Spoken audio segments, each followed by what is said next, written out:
You think your stupid little podcast is going to change the world like hell it is. But I believe Your stupid little podcast can save the world.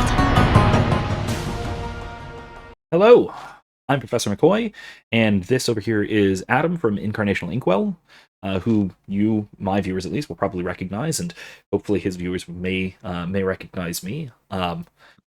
We're trying out the YouTube collaboration thing, so this should be on both of our channels, so let's give this a shot. In any case, hello, welcome. Yeah, I asked the professor kind of out of the blue. We were touching on kind of the philosophy of modernism and postmodernism, and that being one of my areas of expertise as a previous English major. I had come across those terms within the context of literary history, most prominently in the history of American literature, a little bit within world literature as well, a little bit within British, but American literary history is my most, I would say, the subfield I'm most comfortable speaking about or having any form of authority about. So, I mean, it's completely up to you, Professor. We can jump around from American to British to a more global scale, kind of as this conversation continues. But for a good starting point, do we want to kind of start off with kind of the philosophical modernism and then go from there? Sure, yeah, because what made me really want to have a chat about this is that I had wildly different assumptions about what modernist versus postmodernist literature meant, because I was drawing assumptions from what modernist philosophy and postmodernist philosophy meant and their respective time periods and all of that. And Adam has just informed me, like this week. You may have seen some of this if you watch my live streams. We had a little bit of this conversation with live chat last week, I think, as of this recording at least. I was surprised to hear what the date ranges of these were, because the roughly speaking, the date ranges of philosophical modernism, that is to say the modernist school or schools of thought or the modernist period in philosophy, really extends from the very early 17th century, or even arguably before that, through to at least the mid to late 19th century.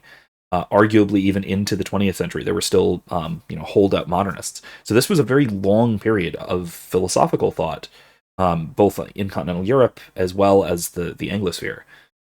And so when I found out that what are the time periods exactly for literary modernism and postmodernism? Or roughly. So it kind of depends on where you're looking geographically, because American literature sprang out as kind of a offspring of Brit-lit. America didn't really catch on to the bandwagon as early as Britain did.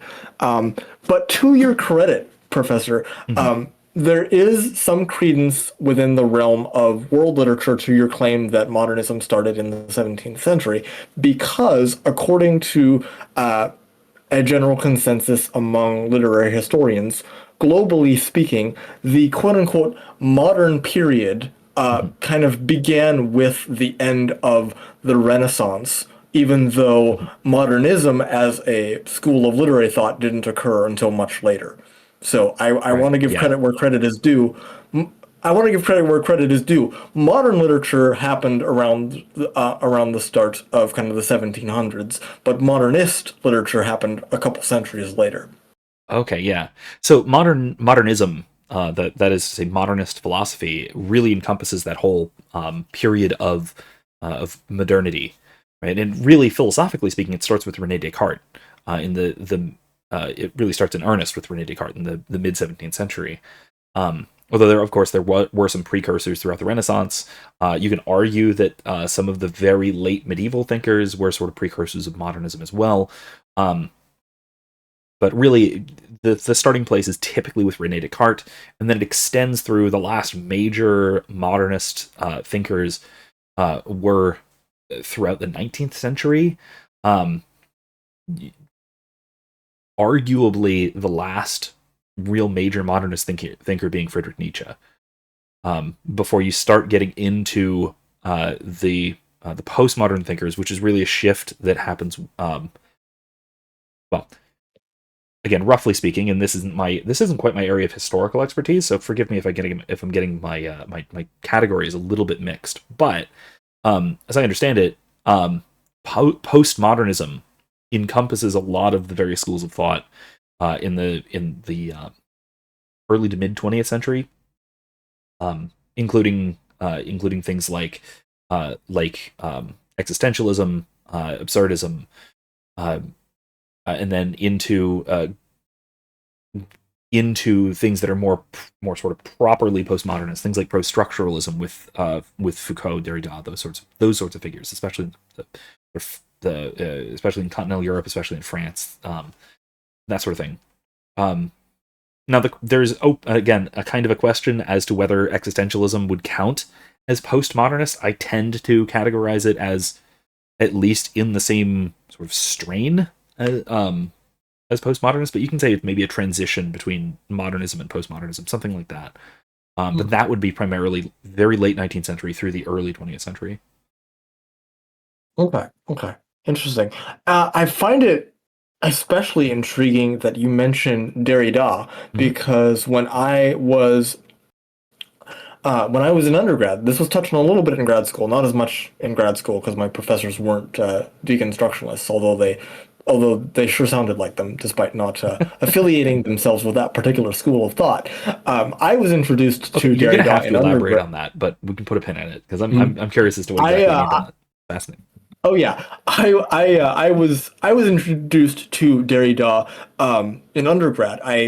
One of the required courses for my English major was an introduction to literary criticism, and deconstruction was definitely a school of thought that was explored. Thank goodness my professor had enough sense to kind of say, this is a way to read literature, but it's usually like 99% of the time a terrible way to read literature. Please don't read literature like a deconstructionist. So. And as a little joke / gag gift, she got me a book for graduation that was literally entitled "A Dictionary of Derrida," which I still have in my bookshelf to this day. So I haven't thumbed through the whole thing, but it's just a bunch of terms that Derrida is known to have coined and have used when deconstruction was kind of in its heyday. So I've only I haven't done a lot of reading of Derrida. I've read far more of Michel Foucault, and they were very closely linked. They referred to each other quite a bit. They were rough contemporaries. And Michel Foucault is most well known for what's called the post-structuralist school of thought, which forms the basis really of philosophical postmodernism per se, like the what gets properly titled as postmodern thought in philosophy, which is honestly, again, is really kind of a broad range of several schools of thought, from post-structuralism to what often gets talked about, which is critical theory, which is also a sort of postmodern school of thought, but again, somewhat separate from, or a later, even in some ways, a later development from post-structuralism. But all of these fall under the sort of the umbrella categories, which actually I think that's probably a good place to go as to what these categories mean and how we delineate them. But first, I do want to kind of have I kind of want to hear the little anecdote about how your professors definitely sounded like deconstructionists, even though they claim not to be. That's interesting. Yeah. Yeah. What do you mean by that? So basically, for our audience who might know something about deconstructionism, but on the whole probably does not know as much as you or I, Professor. Don't lump me in with you. I'm no literary theorist. Right. So go ahead. You're the expert here. Yes, from a literary standpoint, deconstructionism, the way I like to describe it to the people who have no literary background is basically think of like all of those terrible Disney remakes that they've been putting out. Deconstructionism, their main tenet is like, what if the bad guy was just secretly misunderstood? Basically, what if we took all of this stuff and just flipped it on its head? So good is evil, evil is good, black is white, so on and so forth. Deconstructionalism, of course, at least literarily speaking, was a direct response and kind of a counter argument to the work of a man known as Claude Lévi-Strauss, who was kind of the father of literary structuralism. I don't know if you're familiar with any of the work of Lévi-Strauss, but he's kind of the father of this, the structuralist theory within literature. So. I'm much more sympathetic to Strauss than I am to someone like Derrida. Safe to say. Insofar as I've studied literature at all, high school and early college, we did read about Strauss, and the sort of and structural analysis and structural criticism, that sort of thing. Now, I'm curious now, and maybe we're getting off topic. That's fine. That happens. That's fine. When you're talking about deconstructionism here, are you referring to deconstructionism as literature or as literary criticism, or both? I was introduced to it, and I have my knowledge viewing it as a form of literary criticism. Okay. To my knowledge, there are no like straightforward deconstructionalist texts. Mm-hmm. It's simply a way of viewing literature. It's a form of literary analysis, which unfortunately most scholars today, that's how they make their money. They publish papers taking beautiful works of the canon and just ripping them to shreds through their deconstructionalist lenses. So I have to think that this has mutated, at least on the popular level, to a form of literature rather than just criticism, though, right? Like you mentioned, these Disney remakes that kind of turn things on their heads. That's its own literature. It's just riffing, right? Again, yes. If you really want to cast a big net here and paint with a broad brush, we can go outside the realm of traditional literature and try and kind of label movies and television as forms of quote-unquote literature. If you were to paint a broad brush that way, then yes, I would definitely say that those texts, quote unquote, are very deconstructionalist. See, how frowned upon is doing that within the literature, like academic literature? Depends on who you ask. Because when I was go ahead. Sorry. Yeah, because when I was introduced to Shakespeare for the first time in undergrad, I know, mea culpa.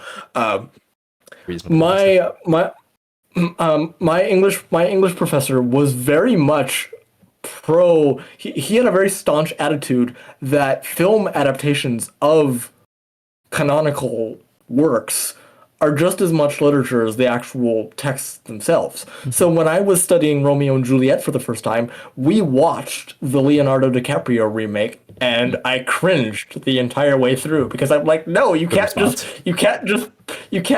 replace a sword with a gun and call it suitable literature. This is just not how it's done.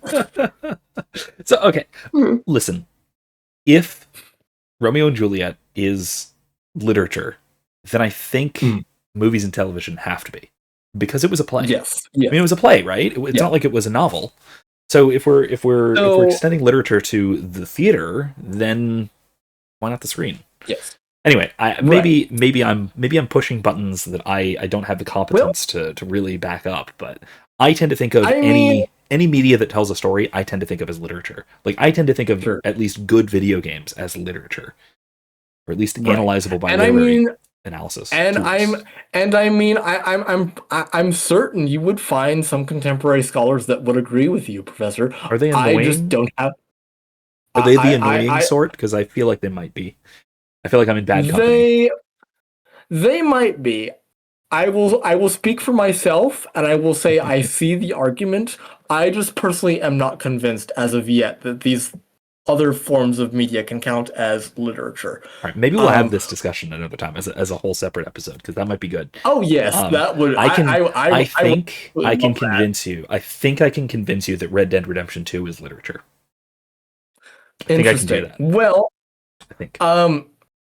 But another time. Another time. Yeah, I mean, to kind of very broadly speaking, at least within the academia of the English major, literature is usually defined to be one of four categories. You have the story, which is anything from a short story to a novella to a novel. You have poetry, you have drama or plays, and then you have the essay. Those are the four broad forms of literature, and anything outside of those forms traditionally hasn't been viewed as literature. Interesting.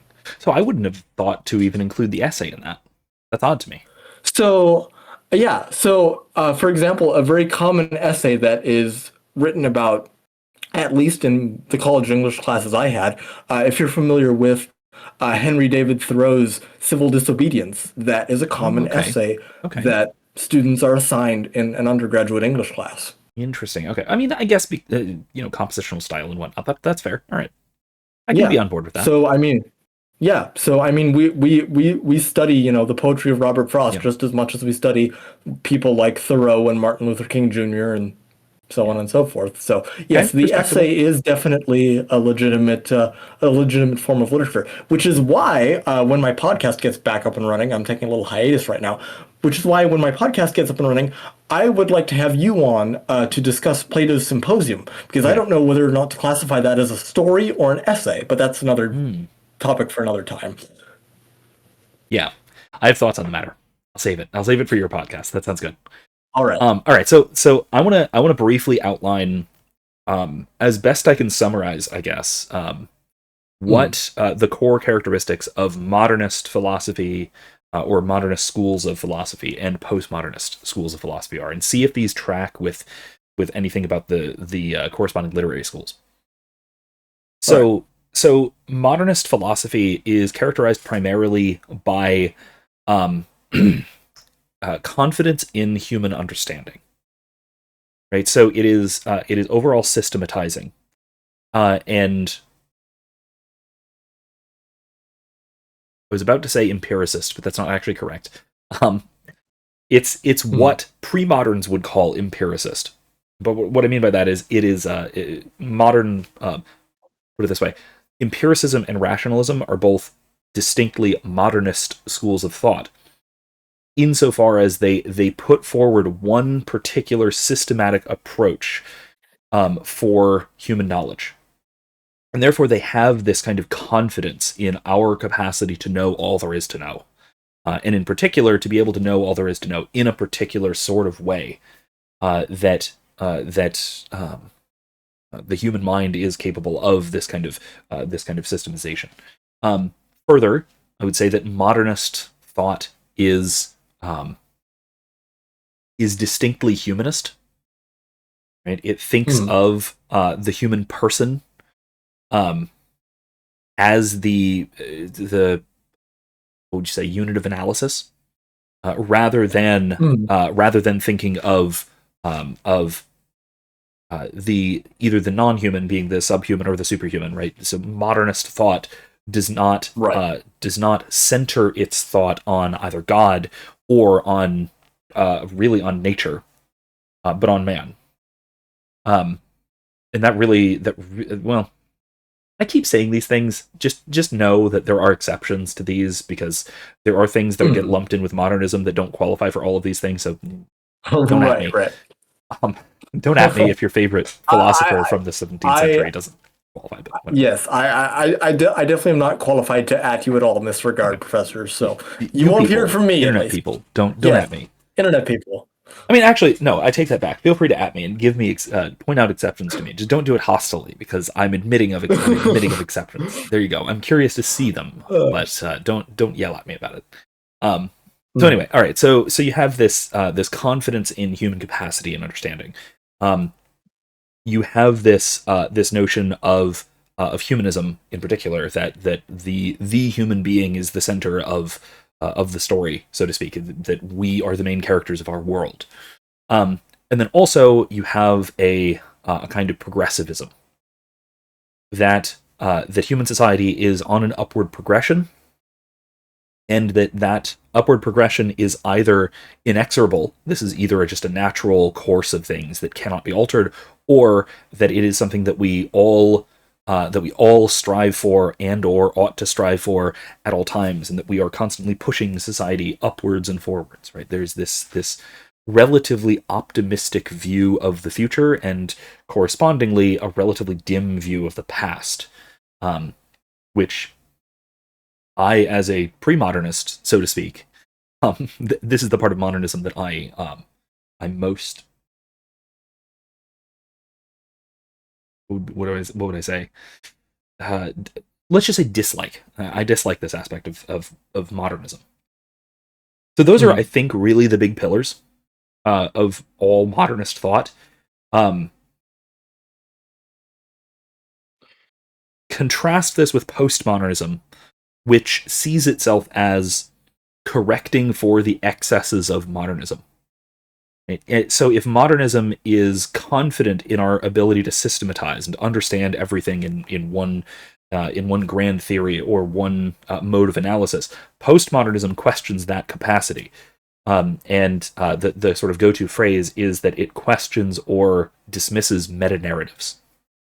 That is to say, the idea that everything can be encompassed in one single mode of understanding. Postmodernism will reject that and will instead go to the particular, and will go to this or that bit of knowledge and say, well, beyond that, we either have uncertainty, and so there's a lot of acceptance of uncertainty, or even celebration of uncertainty in postmodern thought, or this idea that we have to have fundamentally different modes of knowing or modes of understanding in different areas of thought.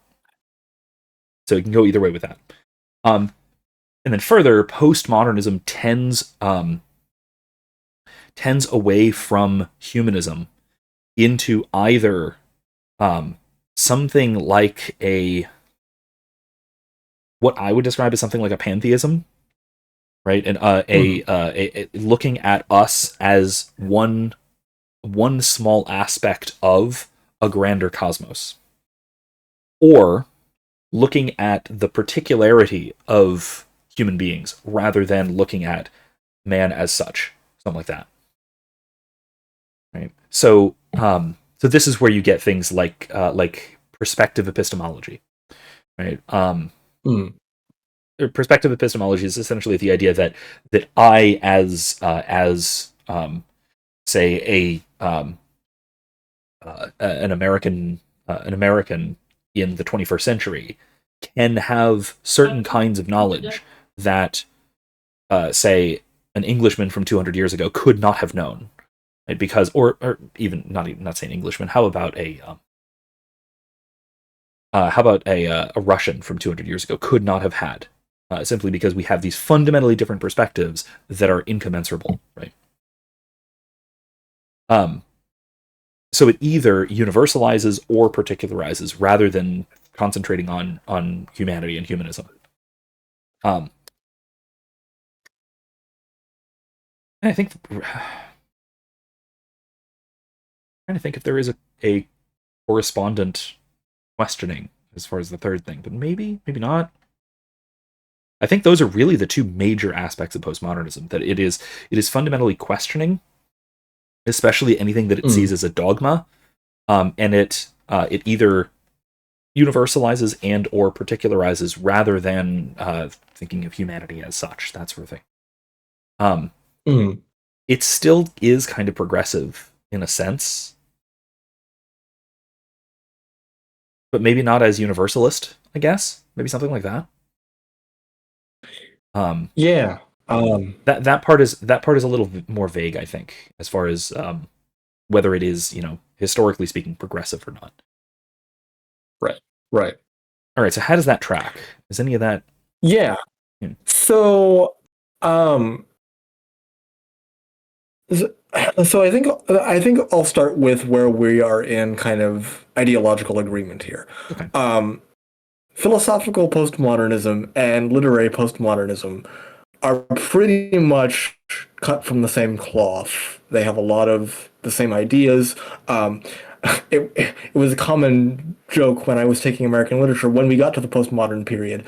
The kind of battle cry of postmodern authors was, "The author is dead, long live the author." Okay, and what that essentially... So death of the author theory, basically? Because yes. that's something I'm familiar with and probably viewers are. Yes, yes. Death of the author theory basically is a direct... That's just 100% postmodernism, is pretty much all that is, literally speaking. I want to say a little bit more about that too, because I think that is a really strong parallel. Right? Because philosophically, I think that tracks with philosophical postmodernism rejection of canonicity, right? The canonicity of any one particular perspective.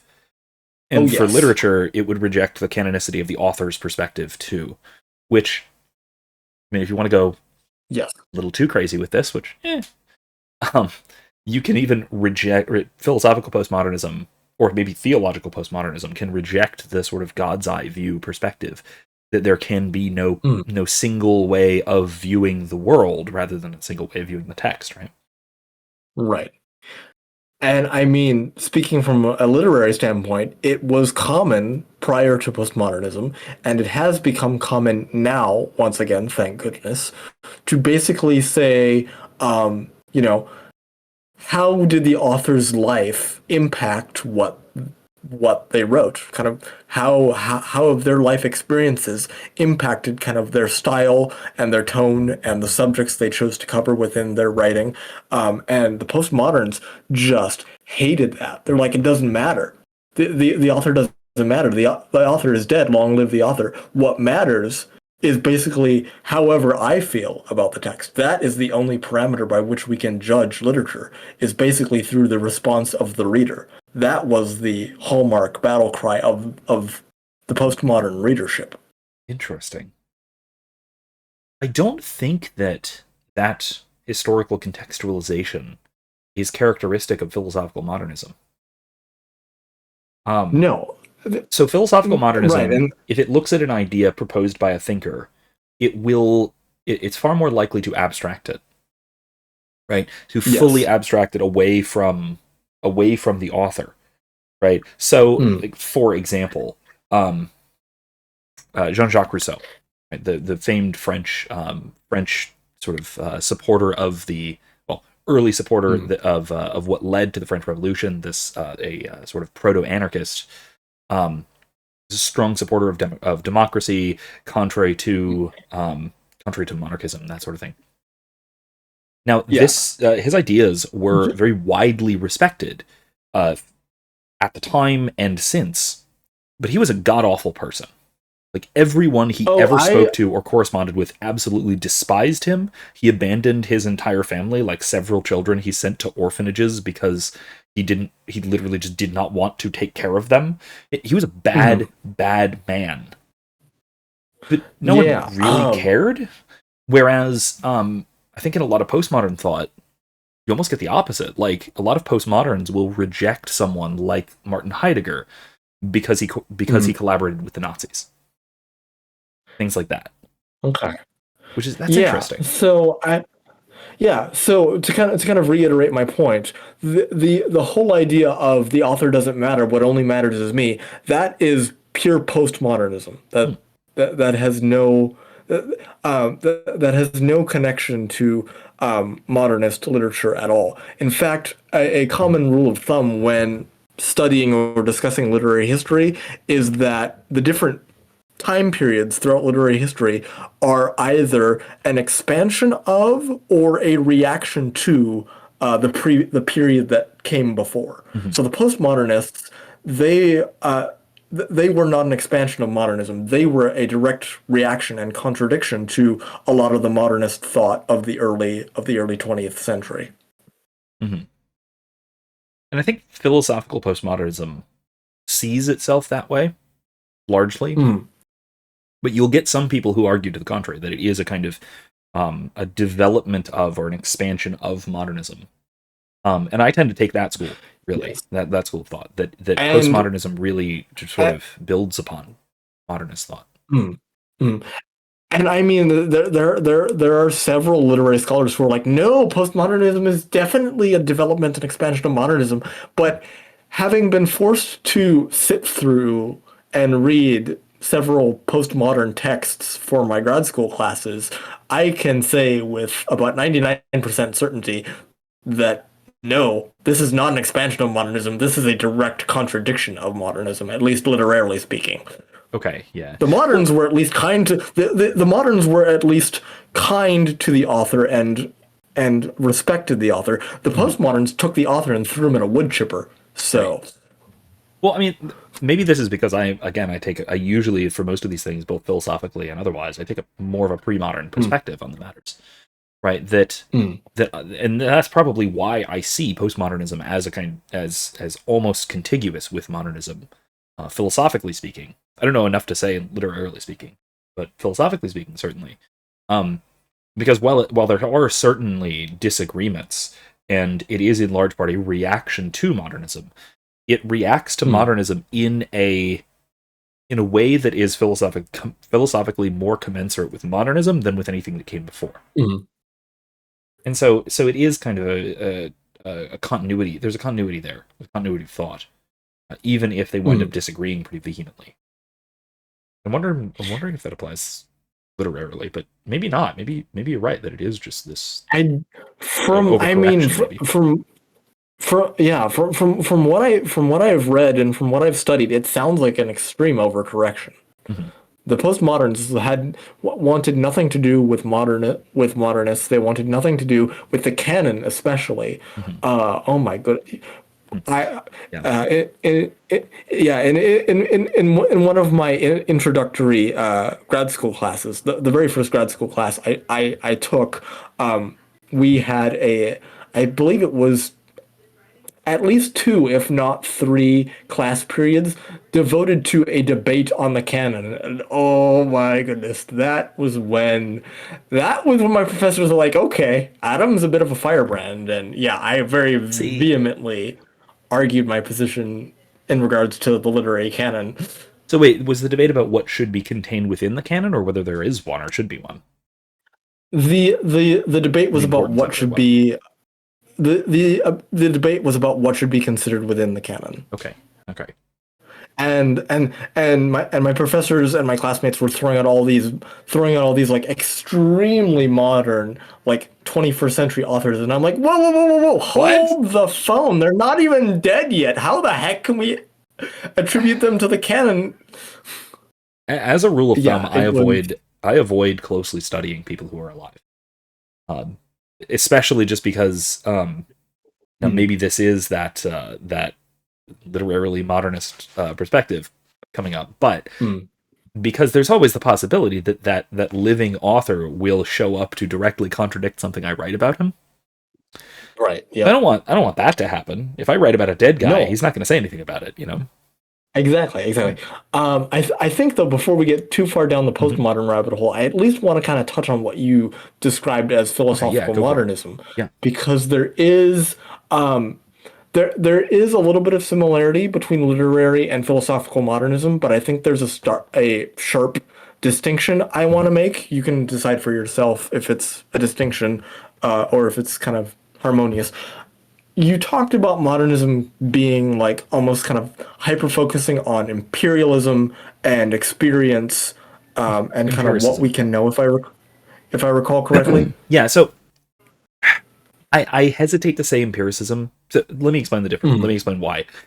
So within what is broadly considered modernism, there was this debate between people who between 2 schools of thought. They were called empiricism and rationalism. Empiricism is the idea that all knowledge can be derived from sense experience. Right? Anything that can be known through experience and through observation. Right? This is sort of the foundation of the scientific method. This is a strong move towards a posteriori kind of analysis. Whereas on the other hand, you had rationalism, which insisted that all true knowledge, anything that we could be certain about and not merely conjecture, can only be known through conceptual analysis, analyzing things purely in the mind, and that external, say, sense experience can, if anything, can only be radically uncertain. That we have to be extremely tentative about anything that we derive from the external world or from observation. And so we had these 2 competing methods of, well, which one do we approach first, right? Do we take the rationalist approach and sit in our armchairs and think about things and come to conclusions that way? This is typified by Rene Descartes, who literally sat in his armchair and derived a system of all knowledge completely a priori, or at least tried to. Right. Or do we go out there and examine the world closely and gather our knowledge that way? And this is more the early scientists, the sort of post-Renaissance scientists, like Francis Bacon, a great example of this sort of thing. People like that, right? And then eventually you wind up people wound up trying to synthesize these two views. Most notably, Immanuel Kant, with his Critique of Pure Reason, tried to essentially to take both and put them into proper roles. I don't think he succeeded at this, but at least he was trying, right? But even Kant was still trying desperately to systematize all knowledge into a single methodology, right? That we approach knowledge in this very, both rationalists and empiricists would approach knowledge in this very scientific sort of way, that we there's nothing that we cannot discover, there's nothing that we cannot figure out, and that there is a specific methodological way of doing that. They might have differed as to what the approach was, but there was an approach. So that's kind of the idea. It's this radical confidence in our ability to obtain knowledge using specific techniques, something like that. Did that help or hurt? Yeah, that helped a little bit. Okay. I guess I have not studied philosophical modernism to a point where I think I could easily say kind of certain things line up literarily. I think what would be best now. To be fair, I have not either. This is not my area of specialization. I've only taken like a few undergraduate and graduate level courses on some of this stuff. I'm no expert. Right. Your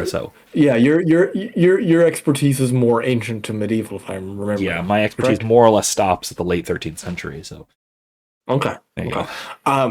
So I think from my perspective, I'm going to kind of lay out the ideological foundations of literary modernism, and we'll see if we can't piece some things together here. Cool. So, literary modernism, unlike postmodernism, the postmodernists are always saying, postmodernism was an expansion of modernism, and to that I firmly denied. And I mean, I even wrote a paper about this, for goodness sake, trying to prove my point, which my professor ended up agreeing with me on. So we were he actually was siding with the majority of postmodern scholars until I changed his mind. Wow. So that not every day you change your professor's mind. Good on you. I know. I felt really good about that. Yeah, the postmodernists were saying postmodernism was an expansion of modernism. That is not true. Modernism, however, was a proper expansion of a literary movement known as realism, which basically took place from, at least in America, it took place starting around the end of the Civil War up until the beginning of the First World War. Realism wanted to kind of take literature and just give people like basically real life, what life was like. There were no the poems weren't all fancy and flowery. It was very much down to earth, and kind of just very gut and grits. Mark Twain is a very prominent American writer writing at that time of realism. Of course, he wrote Tom Sawyer and Huck Finn, and those experiences on the Mississippi River he drew from from driving a steamboat himself. So you can see that influence there. Modernism, now starting in America around the beginning of the First World War, took the ideas of realism. If realism said, hey, let's make everything as real as possible, modernism took that idea and said, okay, I like the idea of keeping it real, but I want to keep it real and I want to add a touch of personalism. I want to make it personal. So, for example, a very prominent American modernist is F. Scott Fitzgerald. When he was writing The Great Gatsby, he drew a lot on kind of his own experiences of what life was like growing up in the 1920s, and that's what makes The Great Gatsby is such a prominent modernist work. Same thing a little later on toward the end of the modernist period with an author like John Steinbeck. When he wrote The Grapes of Wrath, he was writing from his own experiences living through the Great Depression. So modernism basically took realism and added a more personal touch to it, adding more of the author's own experiences throughout the text, and that's what the postmoderns didn't like. That's why they said the author is dead. We don't care about the author's personal experiences. Okay. We're going to examine this in light of our own reaction. Interesting. Okay, yeah, so that does seem like a significant departure from philosophical modernism, right? Which would, I think, largely balk at that idea of I don't know, overemphasizing the particularities of experience, right? Because even the most empirical of empiricists would say that whatever you're observing is going to give you objective and universal knowledge, right? But the emphasis of modernism is on the big picture. It's always the emphasis on the big picture rather than looking at the particularities of human experience. So and I think this is why in our initial discussion during your live stream, as we were chatting back and forth more, I'm like, oh, so philosophical modernism has much more in common with literary postmodernism than it does with literary modernism, because it's the postmoderns that want to look at the big picture. It's the postmoderns that want to basically zoom out and try and see everything as one big universal experience, and not hone in so much on the author's own perspective. I wonder if, and I have to wonder if maybe that's not quite right, but rather that maybe. So literary modernism seems to track with a lot of these transitionary schools of thought, things like existentialism, things like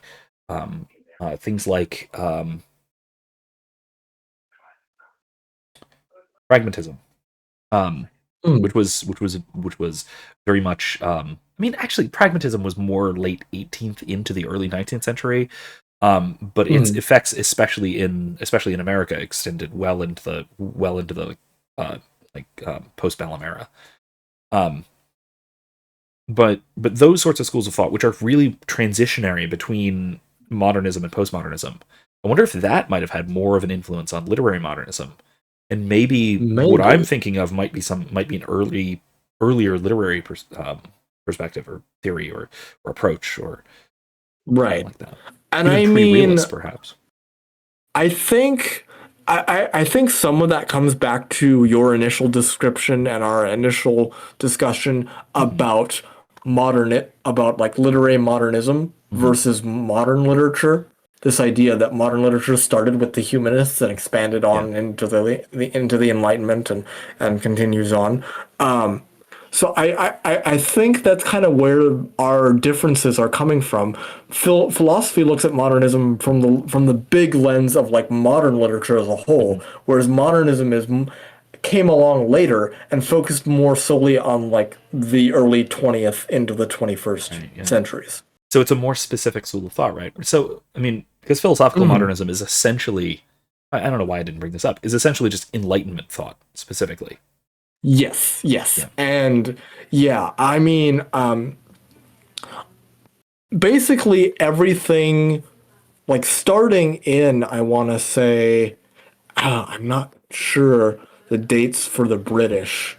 I know at least for the Americans, the reaction to Enlightenment thought for the Americans began in the early 19th century, around 1820 or so, is a movement we call Romanticism that basically said, I want nothing to do with Enlightenment, I want nothing to do with reason, everything needs to be poetic and flowery, and that's where you get authors like Emily Dickinson, and that's where you get authors like what's her name? Harriet Beecher Stowe and Louisa May Alcott and Little Women and those sorts of things. They wanted to eschew the Enlightenment in favor of this more inner emotional way of describing the world, and that was reflected through their literature.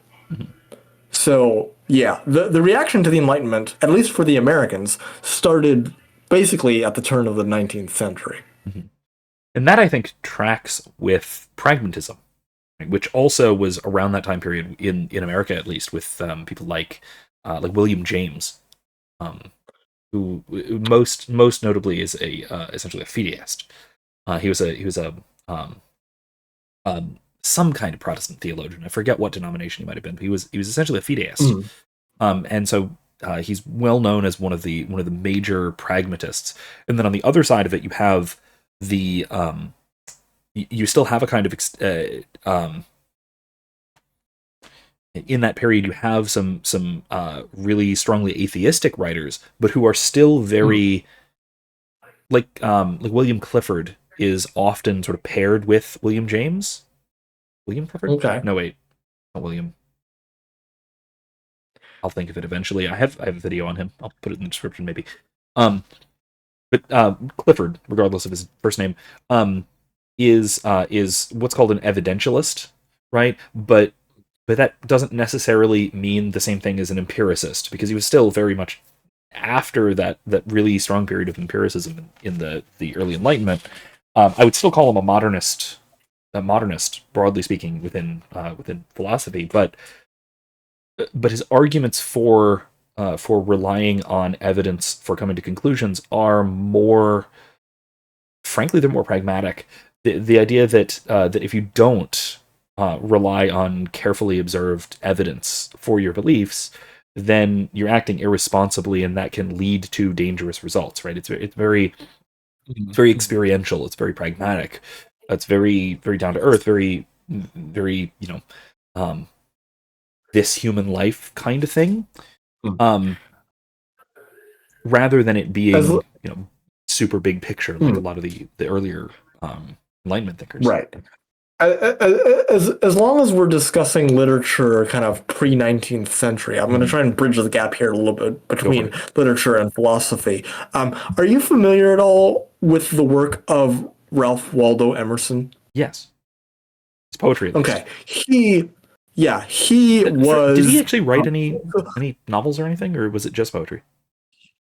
It was mostly poetry and essays. Okay. So around the same time as the Romantics were getting going with like I said, Alcott and Stowe and so on and so forth, kind of bringing this intense emotionalism to literature.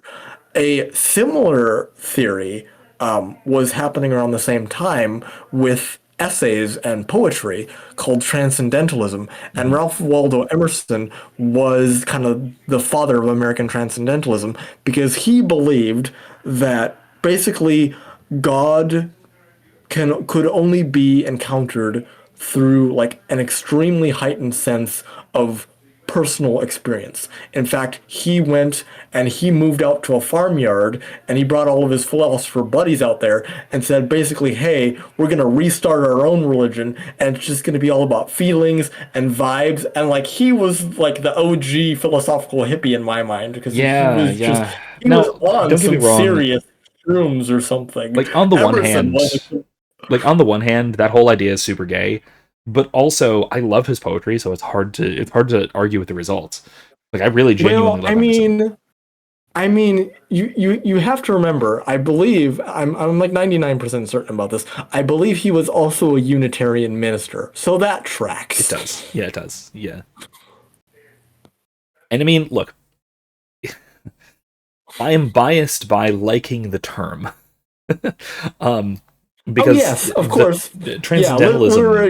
Literary transcendentalism. Go ahead. Literary transcendentalism basically is like, ooh, I'm going to borrow this term from philosophy and then just twist it to such an extent that it's completely unrecognizable anymore. And it's can we just... I think you can make an argument for it kind of making sense. I'm going to be super charitable here because I like his poetry. Okay, so maybe you could maybe you can say something like this, right? That it can rightly be called transcendentalism because it is something like taking an approach to God through the experience of beauty, right? Rather than the approach of truth. Right. And so it's taking an artistic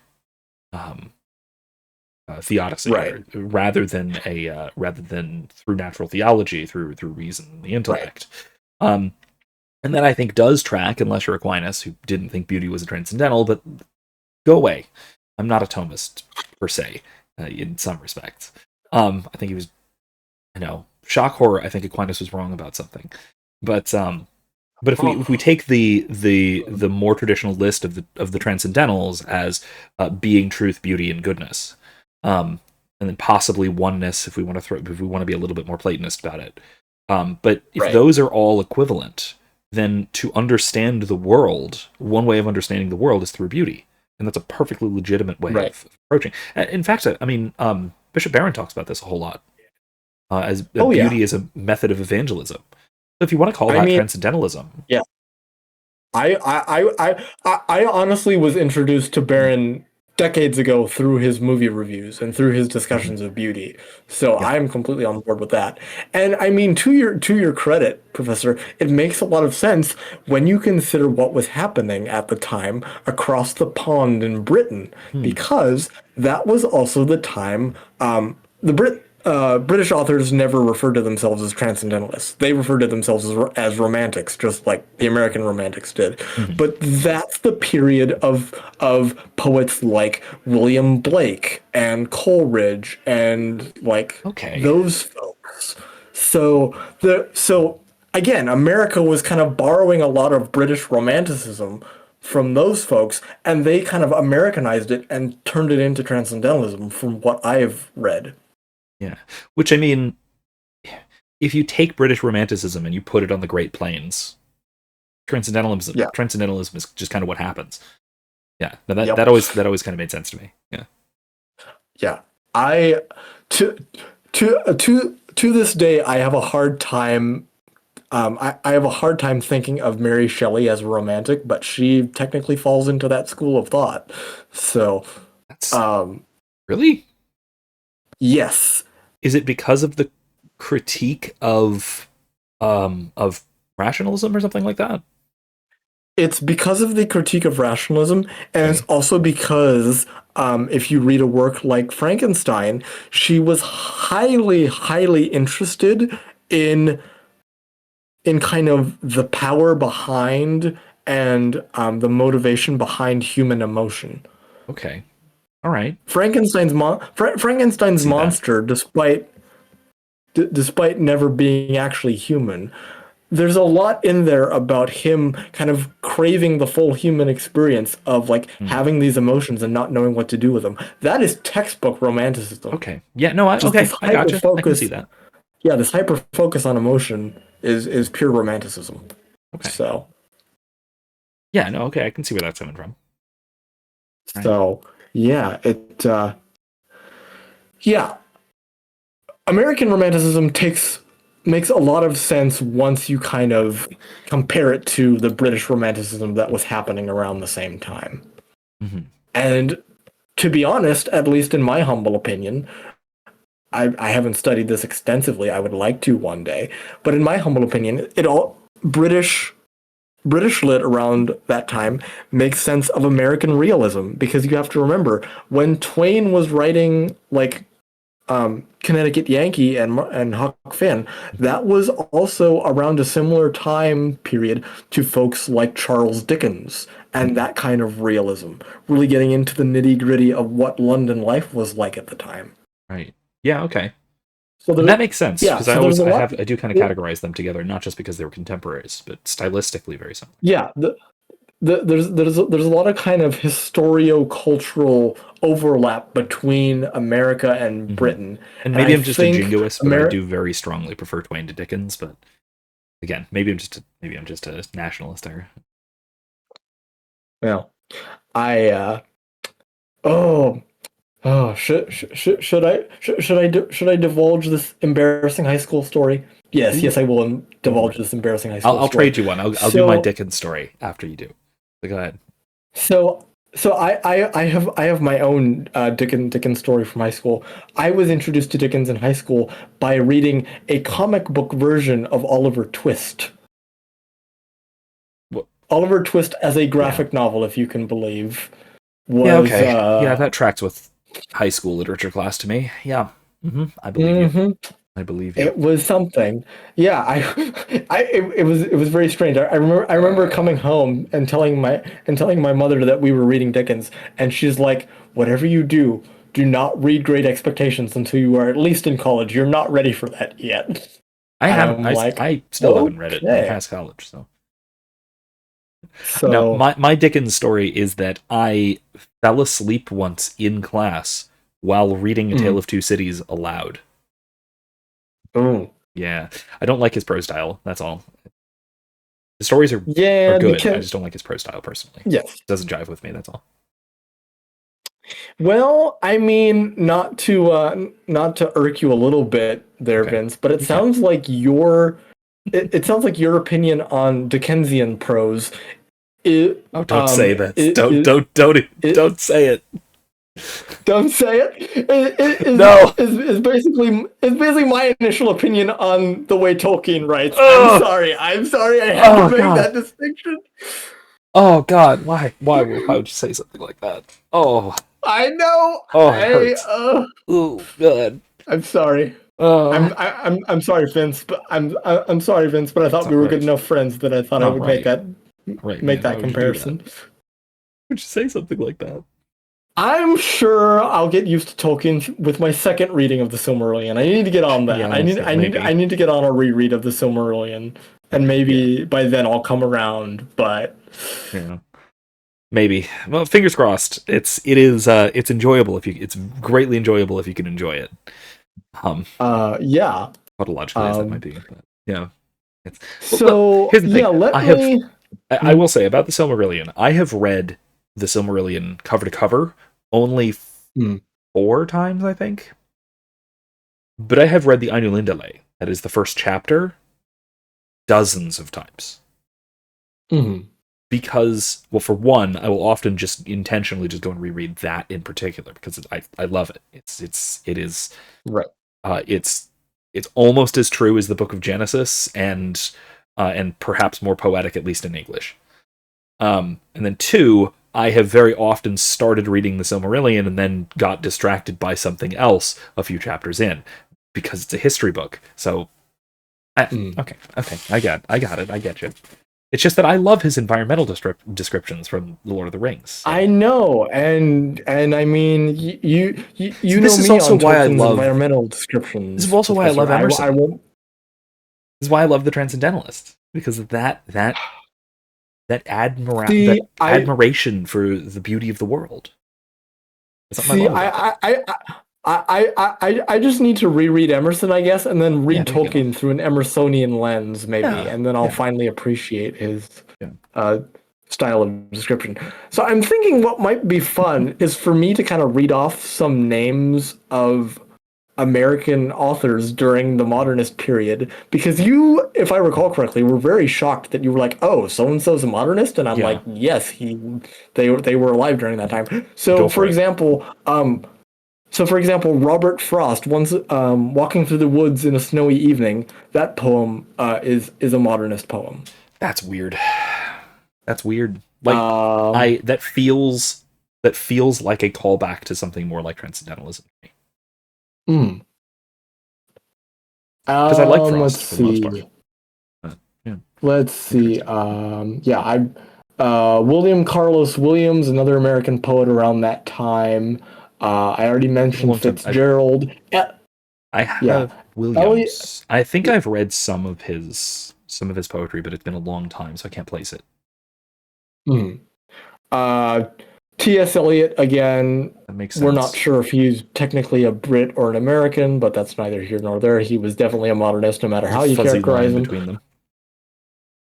Now you have to remember, within African American culture, there was a movement happening the same time around modernism, known as the Harlem Renaissance. I don't know if you're familiar with that term.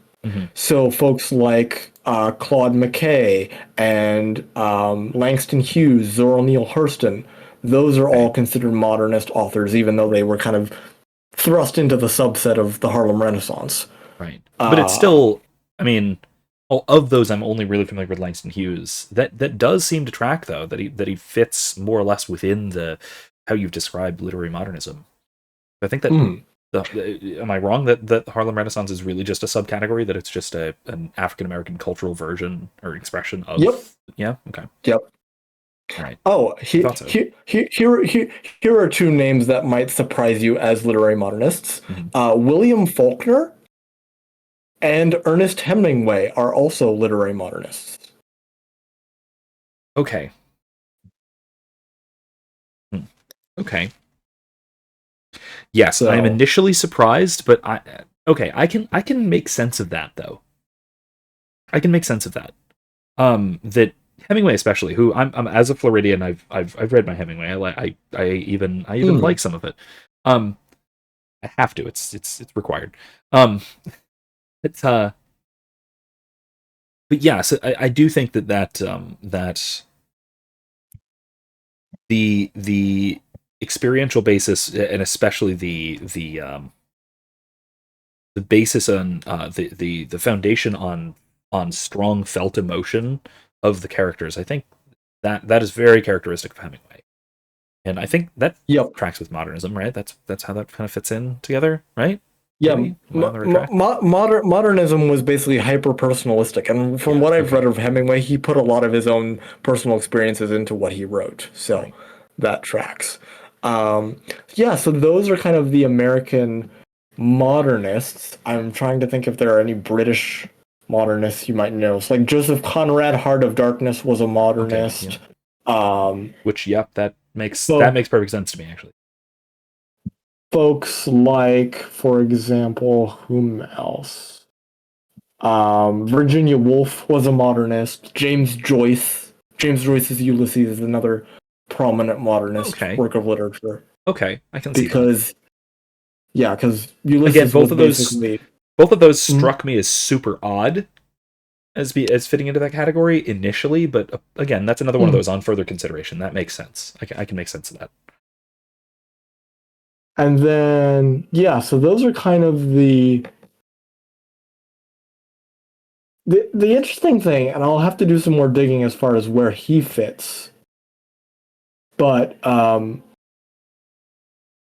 not quite sure, and this is something I wanted to explore in grad school, but I didn't have the time. I'm not quite sure from a literary perspective whether or not I would place George Orwell as a modernist or postmodernist. Interesting. He seems very postmodern, but he might be early enough to be considered modern. Right. I don't know. It depends on when he wrote his most famous works. Let me just do a quick Google search. I think it's so okay. This is actually something that I need to get clearer. Are the lines drawn more in temporal terms or in thematic terms, or is it just kind of either or both? It's a little bit of both, but I would argue that it skews more heavily in terms of time and dates rather than theme. The themes kind of were the themes kind of were an outpouring or a reaction, if you will, to what was happening at the time. So because I think I can see 1984 as being more postmodernist thematically, at least. So, let me see. So, for example, according to my understanding of literary history, okay, interesting. So, Animal Farm was written in 1945. That means it could go either way, at the end of modernism or the beginning of postmodernism. Okay. And then something like 1984, which was written in 48, would be closer to postmodern thought. Okay. I would push Animal Farm towards postmodernism thematically, I think. If only because it does the deconstructive thing, where it takes the expected theme of the book, which is this initial revolution, this attempt at justice, and then it flips it over by the end, right? Which sure is thematic of the time fine, great, but that also fits with a lot of postmodern ways of approaching these grand narratives and things. I think that thematically fits. Now, the one I brought up to you that you were surprised by was Kafka. Was Franz Kafka, who fits temporally very well within modernism, but thematically is not. What do you think of that? And I've been kind of mulling this over in my brain a little bit, and I don't know as much about Kafka as I would like. So I guess I'm going to need your opinion on this. Would you consider Kafka a philosopher as well as an author, or is he more literary and less philosophical? He is read by philosophers, if that's what you mean. If that answers your question at all. Because I read the trial. I read The Trial, which, by the way, is, if you haven't read it, which you haven't, right? No, I have not. No, okay. If you haven't, and if you, the viewers, haven't read it, I recommend it. It is filled. It is basically, the theme of the novel is essentially the existential dread of bureaucracy, which is, and of course, Kafka was writing this in Germany. Actually, technically in Austria, but in Germany, roughly speaking, between World War I and World War II. Right. So this was a period of extreme social anxiety. So a lot of his themes, and I think he also wrote a lot of his more famous short stories in that time period as well, if I'm not mistaken. A lot of his themes are very existentialist and very anxiety driven, which was a major theme in existentialist philosophy at the time. Throughout the continent, not just in Germany. If you go to France, for example, with Sartre and de Beauvoir, you get a lot of the same themes, both in their literature, in their novels and stories, as well as in their philosophical writings. But as for Kafka in particular, as far as I know, he didn't write any nonfiction. He only wrote short stories and novels. So, with that being said, I would say that he is. Oh, I know. Historically speaking, I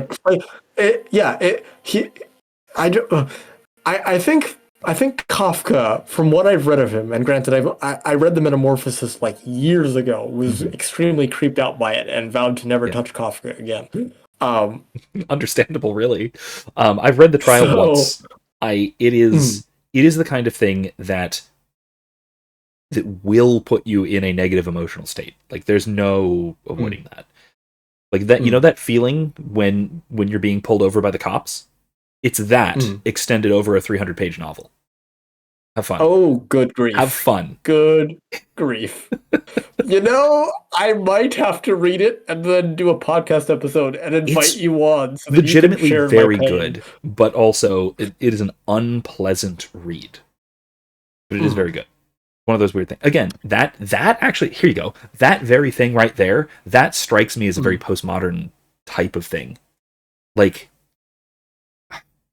that's a very postmodern approach of trying desperately to find the beauty in angst, horror, etc. I need to read Kafka some more, apparently.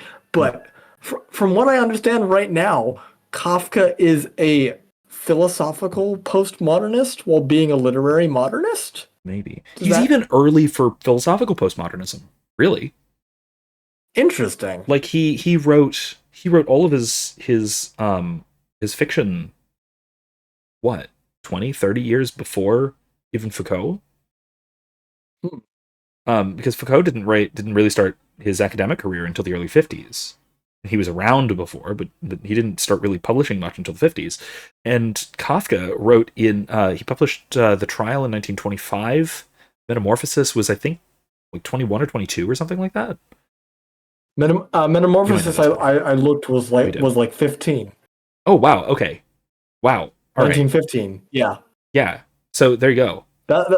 That's why I was shocked, because that squares him like right at the beginning of modernism. And that's even weird for postmodernism, philosophically speaking. And yes, fine, he gets classified as an existentialist, but he's an outlier among the existentialists. He leans towards, he's a sort of precursor to a lot of later postmodern thought. From from what little I know of Kafka, him being an outlier to the existentialist actually tracks, because Kafka, I think he's an outlier to a lot of things. He's a hard man to pin down from True. what I've read of him. Yeah. So, Camus as well kind of fits there. It's Camus is very much an existentialist into absurdism, but he gets brought in with postmodernists a lot. He's on that edge. It's funny that you actually mentioned Camus, because a lot of times I'm shocked thumbing through some of my old literature textbooks and just seeing the name of a philosopher pop up and seeing where they are in literary history in relation to other authors. So literarily speaking, English scholars would classify Camus as a postmodernist. Okay, I think that's fair, even philosophically. He's on that cusp between existentialism per se and postmodernism, because he's technically speaking, he's an absurdist, which is a slightly separate school of thought, which is heavily influenced by existentialism, but starts moving into postmodernism. It's also pretty heavily influenced by nihilism, by folks like Friedrich Nietzsche, and a lot of contemporary. So one thing I kind of wanted to pick your brain about a little bit here, Vince, is the debate that I had. Well, I'll put debate in air quotes, but the debate I had while writing my paper on postmodernism, because according to the leading scholars that publish college level textbooks, America has never left postmodernism, and I call bullcrap on that. That is just historically wrong.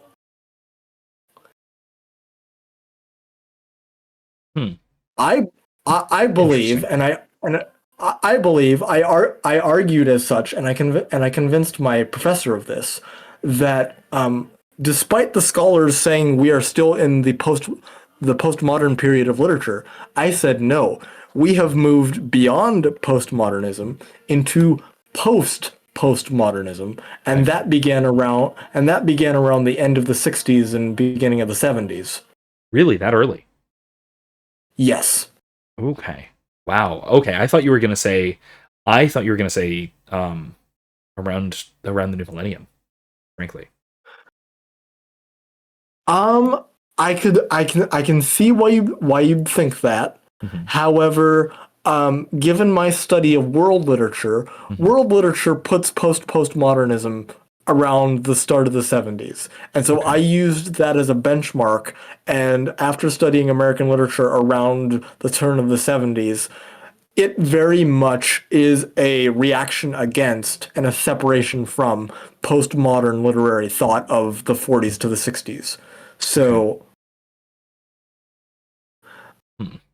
and it's interesting that you bring up the turn of the century too, because there are some scholars, not many, but some who believe that we had modernism in the early 20th century, and we had postmodernism after the start of World War II. All the scholars believe on that. What they argue about amongst themselves is kind of what happened kind of post-60s, reaching on into the present day. Right.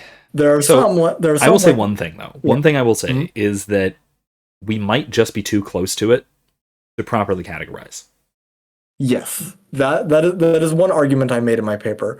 But I did find a couple scholars that said that postmodernism started in the 70s, but it has actually ended in the new millennium. I disagree with that personally. I have not read enough of 21st century stuff to verify, but there are some scholars that believe that with the new millennium started what they called metamodernism, which was a reaction to postmodernism.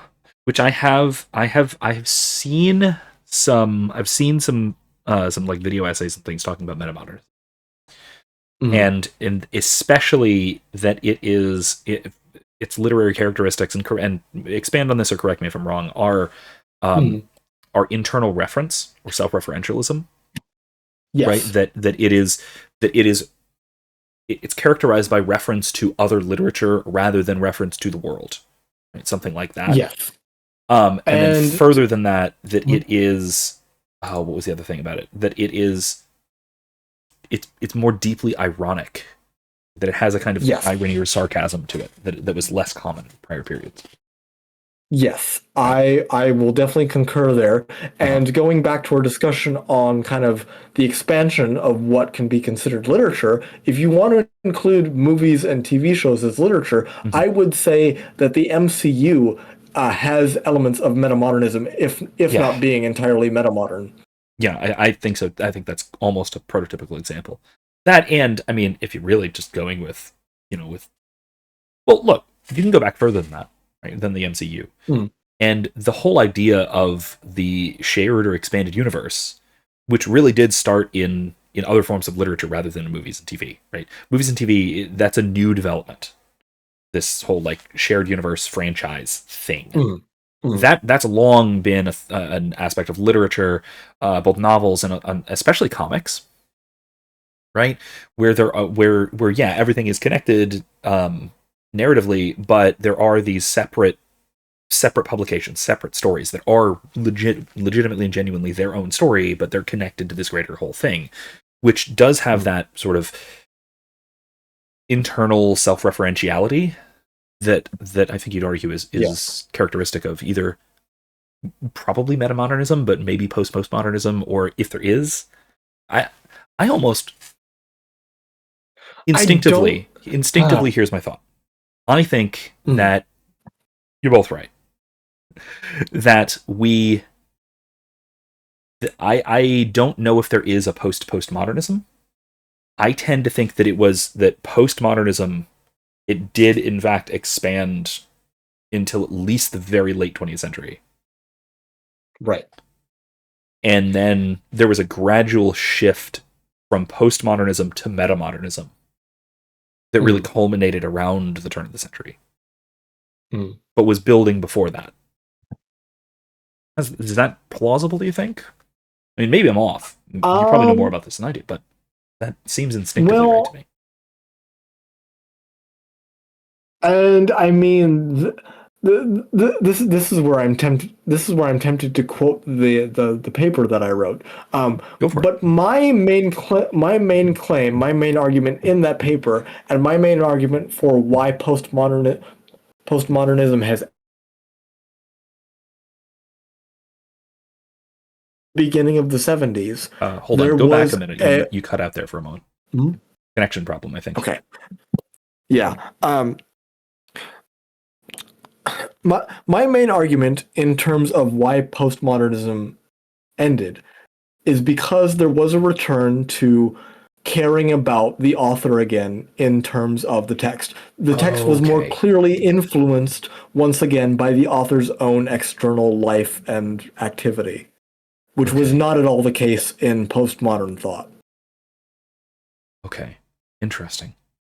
Because I think that... So, I mean... Fascinating. I think that is almost characteristic of philosophical postmodernism, is taking the perspective and experience of the individual speaking as fundamental to where their ideas, or what their ideas are, the meaning of their thought, all that. Yes. Which is that perspective, that standpoint epistemology thing. Right. And I mean, not to draw too crude of an analogy here, but I think it would be safe to say that philosophical modernism is literary postmodernism, and then philosophical postmodernism is literary postmodernism. I'm hesitant about the former claim, but I'm on board with the latter, at least. Okay. I think literary postmodernism is also philosophical postmodernism, but it's a different aspect of it.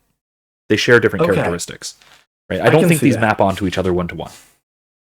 I can see that. Well, to be fair, to be fair, what little I learned of philosophical postmodernism, I learned from Jordan Peterson. So take with that what you will, Professor. He's done his homework, probably as much as I have, frankly. He doesn't have the same background knowledge that I do, and so he's missing a little bit of that. But he's done his readings. So I was honestly very surprised when I was flipping through my textbook of American literature just now. In it'll probably make sense once I list these names, but there are authors, especially playwrights, around that post World War II era. So people like I blanked on his name again.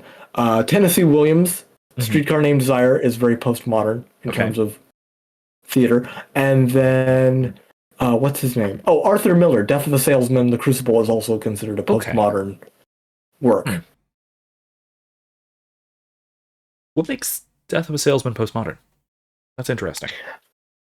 Well, and you'll probably know more about this than I will, but Maybe. Postmodernism, at least within theater, is defined by the word nihilism. There's a lot of nihilism in postmodern theater. Interesting. So, and so yeah, Death of a I almost want to say something like very nihilistic. Rent. Would Rent be postmodernist? Yes. Okay. Yes, Rent would be very postmodernist. Because I think in fact that might encapsulate what we're going for there, because Rent does that thing. I don't like it. Honestly, I don't like the music from it. Sorry. No one sing it at me out of rage.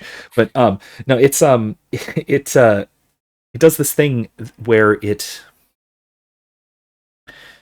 does this very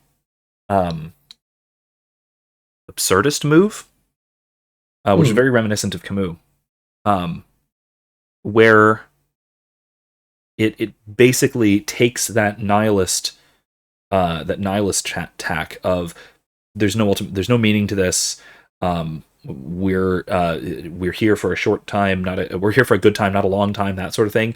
But then also from that, it demands that we make meaning out of it, right? Which is that the existentialist aspect of absurdism or of nihilism. I think that is maybe a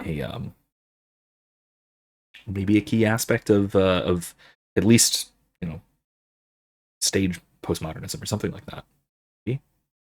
Yes, and while we're on the topic of musicals, another one that just came to mind was Into the Woods. I would also classify as a postmodern musical, because it takes the elements of those fairy tales, tips them on their head, and is like, well, what if this was this, and what if yeah, I can definitely kind of see goes more for that darker, grittier edge. Okay. Let me pull up one. Thing, because I want to. Yeah, go ahead. Mm-hmm. Say things. I was going to say this has all been very fascinating, especially hearing kind of your take on kind of contemporary literature, not having studied its background as intensely as I have. Mm-hmm. So, I definitely appreciate the feedback from a philosophical perspective. Yeah. All right. I have one more thing to bring up. I'll just send it to you in our Discord chat. Okay. And I'll put it for the viewers. I'll just put it down here below us. And I feel like this is related. I want to have your thoughts because I know you also play tabletop RPGs and you play RPGs a lot. So we share this perspective as well. So okay, this is from a social psychology kind of perspective.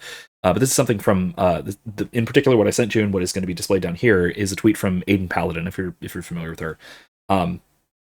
She does social psychological research and really, really long form, well researched video essays on YouTube. Excellent stuff.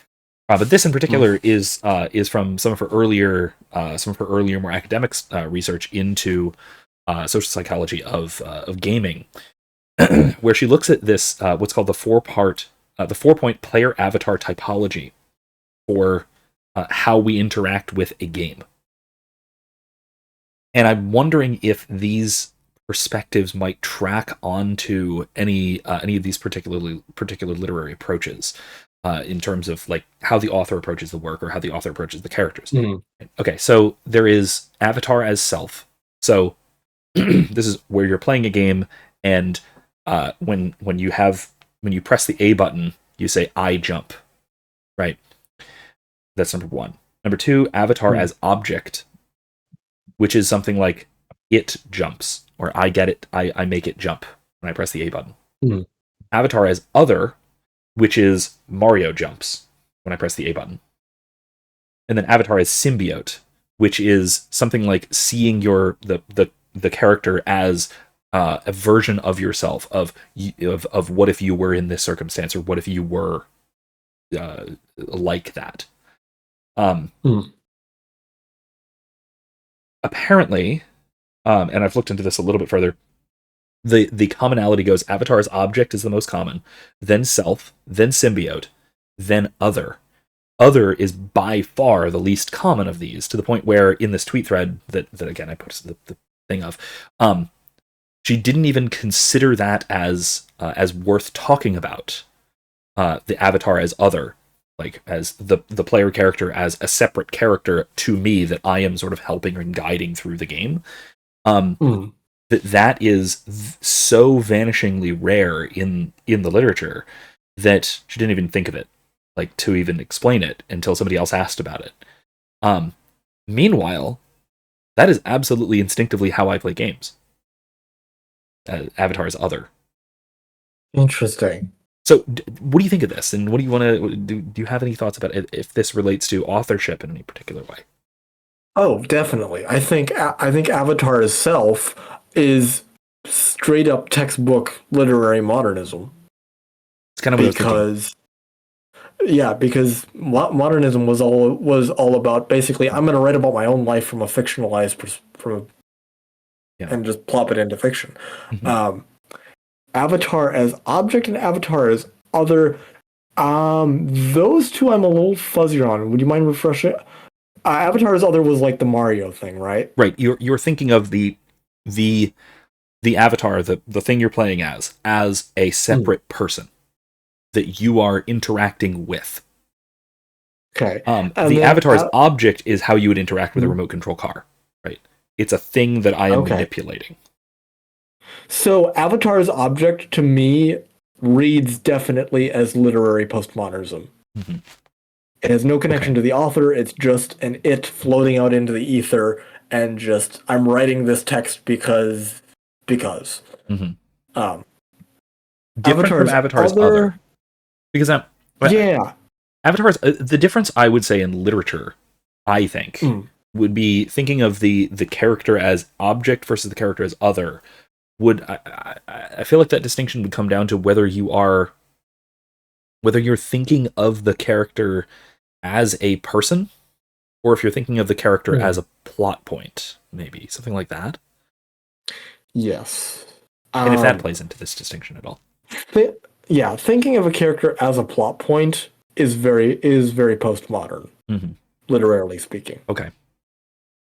They moved away from this within contemporary literature, thank goodness. They've kind of reined that in and brought it more to kind of what I would say is like an avatar and symbiote relationship, kind of more like a we. This is a reflection of both me, but also society as a whole. So just thinking of my own way that I play RPGs, it's very interesting when you said you usually play as Avatar as other or as object. Object. Definitely as other. As other, okay. Yeah. For myself, I definitely almost always play Avatar as either self or symbiote. Interesting. Okay. That's just the way that I play games. That's also why, and I guess I'm not ashamed to admit this, I've been playing Baldur's Gate 3 over and over and over again, just trying to fit myself into a different role. But I uniquely make dialogue choices based off of kind of what I would do in that situation. And I mean, Gotcha. it's been the same thing with my experience of the Dragon Age franchise. When I play Dragon Age, I essentially try and react and choose the dialogue option that would feel most natural to me as a player in any particular moment. So, okay, there's something deeply weird about that. Really? I look forward to. Okay, here's why. I look forward to, first of all, hello Erica, my dear wife. I look forward to you reacting to this part when this comes out, because she and I have our background in RPGs is primarily through on the one hand, live action role playing, and on the other hand, forum role playing. Because those were kind of combined in the LARPs that we did in college had a forum RPG aspect. So it was like text RP, kind of that sort of thing.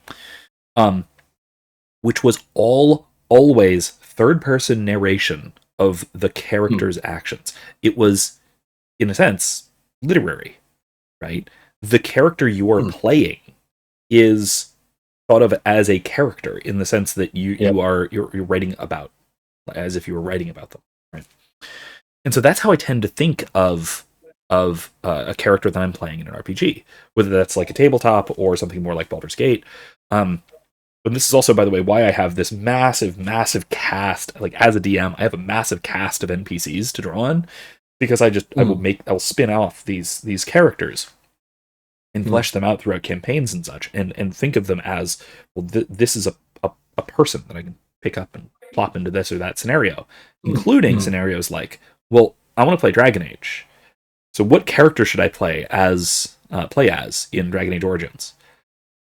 Well, maybe I can play as Dalen Amell, like I did on my live stream one, which is a spin-off version of an existing character I have. Or maybe I should play as, or maybe I can play Baldur's Gate as, in my most relatively recent playthrough, as Carlisle, who is a warlock character that I've used in D&D before in different settings, in different contexts, and had him as an NPC and all sorts of things, right? So I, rather than ask myself, okay, how would I react to this?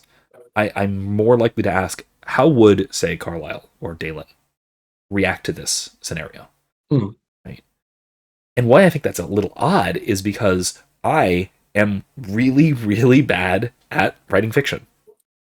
I'm not a literary guy. Whereas I certainly get the impression that you certainly are. And yet we have almost the opposite of what I would expect in terms of our approach to RPGs. That's interesting to me. Yeah. I will say, when it comes to tabletop role playing games, as a player, I would say almost all of my PCs are like 70% to 90% myself, with some extra bells and whistles added on. Wearing a funny hat with magic. Exactly. Yeah. Which is why I'm sure you won't be surprised by this at all. I usually play clerics or paladins, because that's just, it tracks. I mean, my most recent campaign I played a cleric, and the campaign that I'm currently playing in, I play a warlock, which is basically an extension of myself again. As a DM, that's where it's fun, because I'm like, oh, I don't have to play myself. And that's why when I DM, especially with my villains, I try and like go as far away from my own personality as possible, so that there's a clear distinction of like, I am not myself right now. This dialogue that I'm improving is definitely not coming from me. It's coming from like, oh, this villain needs to serve the story in this way, so this is how I'm going to role play him and craft his backstory and so on and so forth. So, yeah, I have a video on that very topic, on how I think that is, ethically and psychologically a really healthy approach. There might be better ways of doing it, which I've argued before, just at least based on what Plato had to say on the subject, but that's for a different video, the one that you'll find in the description, funny enough.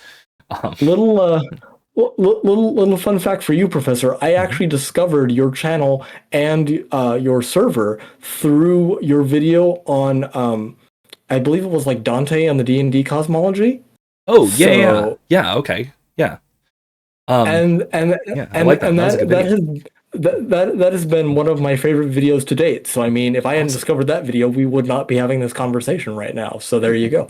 Fantastic. Well, the rest of you, those watching, link in the description, because I really like that video too. Yes, that was what happened. That video in particular is what happened when I was playing a Forgotten Realms D&D campaign at the same time as reading C.S. Lewis's The Discarded Image. That's what happens when you're doing that sort of thing.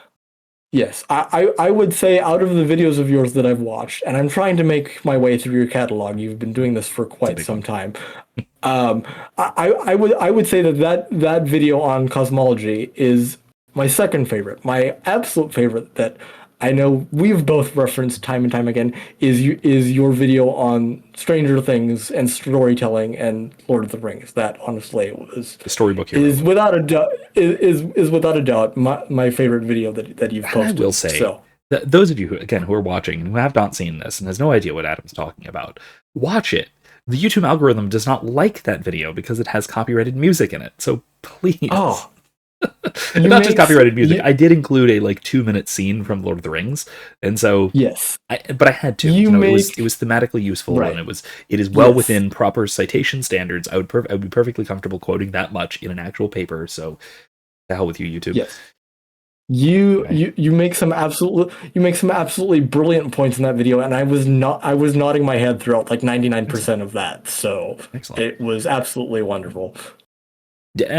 Last note on one more to throw in to make it a nice trifecta of videos. Did you see the one on good and bad storytelling? The one where I use Tolkien and The Hobbit, where I'm talking about divine causality. I think it's divine causality and storytelling or something like that. I do not believe so. No? Well, I'll link it as well, and I'll send it to you. Because it also relates really closely to the stuff we were just talking about at the end there, having to do with how you think of characters in terms of writing. So, something else to leave us on. Anyway, it has been hour and a half, so let's wrap it up there, I think. Oh, yeah. So Yes. Well, if you have any other questions on the history of literature, Professor, I am kind of your go-to expert. I'm really glad we have this discussion. It's been fascinating. Absolutely. Looking forward to some of the future ones that we're talking about. Looking forward to yours on your channel when you get around to it on the symposium. Just let me know so I can reread it. Yes. And then we also, I know we wanted to talk about Mark Twain and Connecticut Yankee and King Arthur's Court. Yes. Something like that. So that might be another one. Fun. And then I will be, you and John need to reading John that. Dewey soon. Yes, to the John Dewey, and I will definitely, once I finish Connecticut Yankee, I will definitely also brush up on my historical knowledge of Twain and just kind of the satire that was very prevalent around that time in American literary history. Yes, so that will be very helpful because I don't have that kind of perspective, but I'd like it. For sure, Professor, for sure. If you don't mind, I'm gonna kind of plug in. I'm gonna kind of plug my podcast for a little bit as we end. Yeah. So if you've enjoyed this discussion as much as I have, and I certainly hope you have as well, Professor, I run. I hope you guys have too, audience. I run a YouTube channel called The Incarnational Inkwell. That is connected to a blog actually, where I post more theological, philosophical, life, motivational thought. But the channel, I've decided, is devoted to two things. One of which is the recordings of my D&D campaigns, which take place in an entirely Catholic-inspired homebrew setting, and we have a lot of fun with them. And they've been getting some traction, which I've been surprised about. So if you can sit through, a solid 2 hours of audio recording, that's usually the length of my sessions. But beyond that, I host a podcast that I basically have started to call the Incarnational Inkwell Show, and in that podcast, I take a famous work of literature, I kind of break down the plot and the message, and I tell people how they can apply it to their lives as Christians, but more importantly as Catholics. I'm very much looking forward to having you on, Professor, to talk about Plato's Symposium, because I am trying to go chronologically through the canon to kind of show people how literature has evolved throughout the millennia. So right now, I just started reading the Greeks. I'm about finished with Aeschylus, and I will move on to Sophocles. But then after I get through the Greek playwrights, I will be hitting you up, Professor, for our discussion on Plato, and then it will be moving on and moving forward. So discussions of Hemingway and the like will take place years and years from now, because like I said, I'm starting I'm starting all the way in the ancient world, and will slowly be moving my way to more contemporary literature. So excellent. But if you wind up doing any other discussions of Plato, you're welcome to have me on, or at least tell me when you're doing it, because I want to at least see what you have to say about say the Timaeus, for example. That is the fun. Yes, I plan on having you on for a Plato discussion. When I get into medieval literature, I'm going to have you on for a discussion of Augustine's Confessions.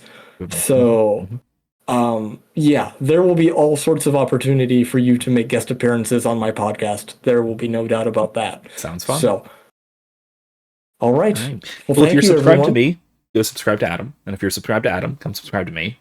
Because if you Yes. liked this discussion, you'll probably like both of our channels. Or if you Exactly. maybe you do already. So anyway, thanks for having this talk. This was a lot of fun. This is a good one. Yes. So all right. I look forward to the next one. Thank you, All Professor. right. Good night, everybody, or goodbye. Good night. Whenever you so end up seeing this. See you later.